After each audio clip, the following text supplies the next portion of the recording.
I'm Mark from eReplacementParts.com. In this quick fix, I'm going to show you how to remove and replace the drive belt on a Porter Cable 352 VS belt sander. We'll start by removing the belt cover.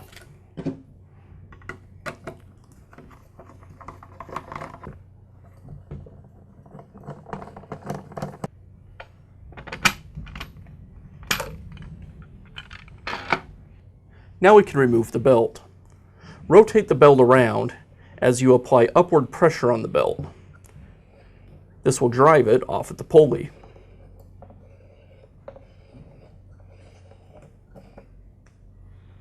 Now we can install the new belt. Start by wrapping the belt around the small pulley first. Then place it on the larger pulley.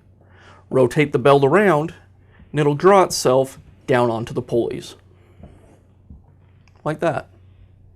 And now I just replace the belt cover.